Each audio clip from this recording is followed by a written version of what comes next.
तो आज भी रिबाउंड हैमर पे वीडियो रहने वाली है। तीसरा पार्ट है जिसने 2 पार्ट नहीं देखे हैं, डिस्क्रिप्शन में भी लिंक है और अलग से प्लेलिस्ट बना चुका हूं। तो रिबाउंड हैमर के आज के पार्ट में हम सीखेंगे कि जो ग्राफ देखना है वो किस तरीके से देखना है, क्योंकि आज मैं साइड पे आपको ले जाऊंगा। 90 डिग्री के एंगल से हम रिबाउंड हैमर यूज करेंगे, 45 डिग्री के एंगल से यूज करेंगे, उसमें माइनस प्लस रहता है। तो उसके हिसाब से ग्राफ कैसे देखना है, कैसे आपको वैल्यू लेनी है, वो इस वीडियो में सीखने वाले हो।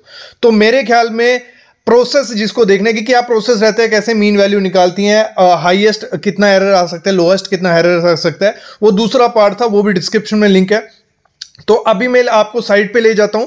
पहले मैं आपको दिखाऊंगा कि हम एंगल किस तरीके से, मैंने थ्योरेटिकल बता चुका हूं पहले पार्ट में, लेकिन यहां मैं आपको प्रैक्टिकली दिखाऊंगा कि एंगल क्या है, किस तरीके से अगर रिबाउंड हैमर यूज करते हैं तो ग्राफ में हमें किस तरीके से कंप्रेसिव स्ट्रेंथ मिलती है, वो देखना बहुत इंपॉर्टेंट है। तो शुरू करते हैं आज का वीडियो, लेकिन उससे पहले प्लीज चैनल को सब्सक्राइब कर लो और बेल आइकन दबा दो। तो सबसे पहले दिखा देता हूं प्लस 90 डिग्री की वैल्यू कैसे आपको ग्राफ देखनी है। जब आप ऊपर से नीचे रिबाउंड हैमर यूज करते हो, जैसे मैं सामने यूज कर रहा हूं, ये यूज करके दिखा रहा हूं, जो आप प्लस 90 की फिर सब वैल्यू आपको 10 वैल्यू जो लेनी होती हैं सब प्लस 90 की ही लेनी है, फिर ग्राफ में आप देख सकते हो। देखो ऐसे प्लस 90 की लेनी है, ऊपर से आपको मारना है और देख लेना है कि कितनी आपकी रीडिंग है। जैसे 40 रीडिंग यहां दिख रही है, ऐसे 10 रीडिंग लेके आपको उसको कैलकुलेट कर लेना है, ठीक है। जब आपको लेनी है 90 डिग्री, तो इस तरीके से आपका जो रहेगा उधर आपको वैल्यू किस तरीके से लेनी है वो मैं आपको बताता हूँ। देखो इसको पहले करना है, ऐसे रखा, ऐसे कर लिया, फिर मैं आपको लॉग दिखा देता हूँ, लॉग का आप समझ जाओगे। तो ये हमारा जैसे आवाज हुई इसको कर दबा दो, लॉग हो गया, ये वैल्यू लॉक हो गई। तो यहां हमें वैल्यू मिल जाएगी, ठीक है। वैल्यू आपको दिख रही है कितनी है, 58। तो 58 हमारी ये वैल्यू आ गई। तो जब हमें ग्राफ में देखना है तो हमें जो एंगल, मतलब मेन चीज ग्राफ की है सब कहानी, जब angle 90 degree, 45 degree, plus 90, plus 90, तो उस हिसाब से हमें ग्राफ देखना है। अभी देख लेते हैं 45 डिग्री। ये तो सिंपल सबको पता है, ये आ गया हमारा 0 डिग्री। जब हम डायरेक्ट सिंपल हॉरिजॉन्टली करते हैं वो 0 डिग्री होता है, वो 0 डिग्री के हिसाब से हमें ग्राफ में देखना होता है। और ये मैं पहले आपको एंगल दिखा देता हूं, मेन कहानी आज ग्राफ की है, वो आगे मैं आपको दिखाने ही वाला हूं। अभी देखना है हमें एंगल, इसमें एंगल देखना है, ये भी आप स्लांट में देख रहे हो, तो इसको भी जो आपका एंगल आएगा इसका वो टेढ़ा आएगा, ठीक है। तो इसको दबाया, जैसे आवाज हुई लॉक कर दिया, तो वैल्यू देखो हमने लॉक कर दिया, हमें वैल्यू मिल गई 42।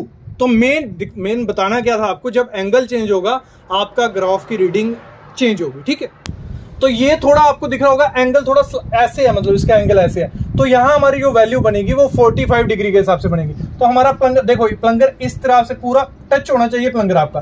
तो इसको हम दबाएंगे, ऐसे दबाया, ठीक है, हमने कर लिया लॉक, तो हमें वैल्यू मिल जाएगी। हमें मिल रही है इसकी वैल्यू काफी कम है, 12 या 15 हमारी वैल्यू उसमें आ रही है। तो इस तरीके से ये वैल्यू आपको करनी है।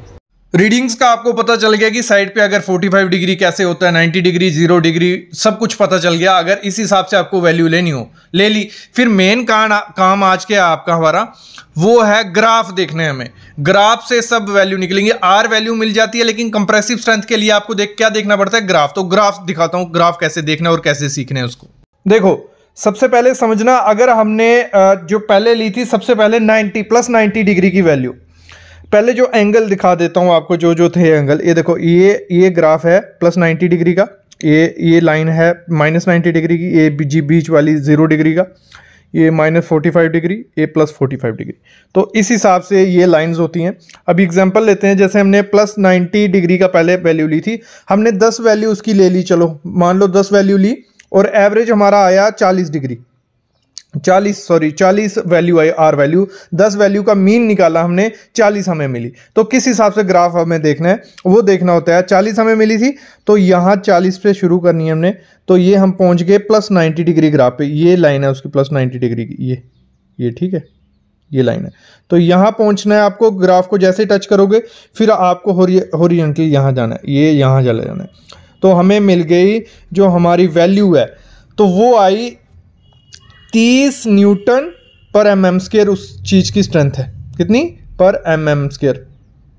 और फिर हमें देखना वो भी देखना होता है कि जो प्लस माइनस कितना एरर हो सकता है उसमें। तो उसके लिए क्या करना है, जैसे मैं फिर से ग्राफ ड्रॉ कर लेता हूँ, आप भूल नहीं जाओ ये, और यहाँ हम गए थे 90 डिग्री के हिसाब से यहाँ पहुँचे थे। फिर आपको देखना है जो एरर होगा वो कैसे दिखेगा, वो यहाँ से दिखेगा, ये 6.5। तो 6.5 जो हमारा वैल्यू 30 न्यूटन आया ना, न्यूटन पर mm स्क्वायर, उसमें 6.5 है, तो 36.5 ये स्ट्रेंथ भी हो सकती है उसकी, और 24.5 ये स्ट्रेंथ भी हो सकती है। मतलब प्लस माइनस 6 mm 6.5 mm ज़्यादा भी और कम भी, तो इस हिसाब से आपको लेके चलना होता है। फिर वैसे हम देखते हैं, जैसे हमने लगा लो 45 डिग्री का रीडिंग ली, 10 रीडिंग ली, उसमें से उसका मीन निकाला।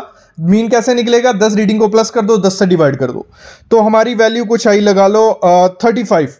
मतलब हमारा कितना आया, रिबाउंड हैमर मीन करके 35। तो अभी जो 45 डिग्री है, प्लस 45 डिग्री ले लेते हैं, प्लस 45 डिग्री का कितना आता है वो देखना है। तो प्लस 45 डिग्री वाली कर्व कहाँ है, ये है वो कर्व, ये जा रही है, ये जा रही है, ये जा रही है, ये जा रही है, ठीक है, ये जा रही है। तो इधर 35 से हम शुरू करेंगे, यहां से हमने शुरू किया, और ये जहां ग्राफ आएगा यहां टच होगी उसके साथ, उधर से आपको यहां चले जाना है, यहां चले गए, और यहां हमें दिख रही है इसके बीच में 2-2 का गैप होता है, 2-2। तो ये ग्राफ में नहीं दिखाया लेकिन होता है इसमें। तो जैसे यहां पहुंचे तो हमें मिल रहा है कुछ 22 न्यूटन पर mm स्क्वायर उसकी स्ट्रेंथ आ रही है, ठीक है। और उसी हिसाब से इसका एरर जब आपको देखना होगा, यहां जाना है तो पकड़ लो 6.2 पकड़ लो, तो 22 आया था, 28.2 न्यूटन पर mm स्क्वायर उसकी मैक्सिमम हो सकती है, और वैसे ही माइनस कर देना है 6। तो इस तरीके से हम इसका ग्राफ देखते हैं। फिर एक एग्जांपल लास्ट में आपको समझा देता हूँ और देख के, कि पकड़ लो आप वैल्यू देख रहे हो -90 डिग्री की, जो हम नीचे से ऊपर स्लैब के, जब स्लैब के बॉटम को लगा लो, चेक करना हो उसकी कंप्रेसिव स्ट्रेंथ, तो -90 डिग्री वो हो जाएगा। तो -90 डिग्री के केस में आपकी वैल्यू आई, मीन आया उसका 45। तो 45 कैसे शुरू करेंगे, यहां से हम शुरू करते हैं, आर वैल्यू 45 थी, तो यहां इस ग्राफ पे टच हुआ, तो यहां से यहां चल गए, तो हमें मिल गई कुछ 52 न्यूटन पर mm स्क्वायर उसकी स्ट्रेंथ आ रही है।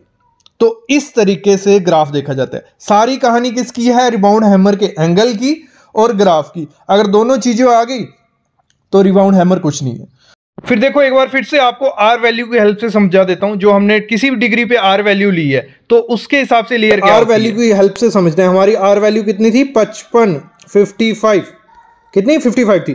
तो अगर आर वैल्यू 20 से कम है तो आपका कंक्रीट पोर है, उसको मतलब उसमें इतनी स्ट्रेंथ नहीं है, कंप्रेसिव स्ट्रेंथ भी उसकी कम होगी। अगर आर वैल्यू है 20 से 30 के बीच, तो एक अच्छा कंक्रीट है, फेयर है, कोई दिक्कत उसमें नहीं है, लेयर अच्छी है। 30 से 40 अगर आर वैल्यू आ रही है तो गुड लेयर कंक्रीट है, मतलब उसका स्ट्रेंथ है उस कंक्रीट में, कंप्रेसिव स्ट्रेंथ भी उसकी अच्छी होगी।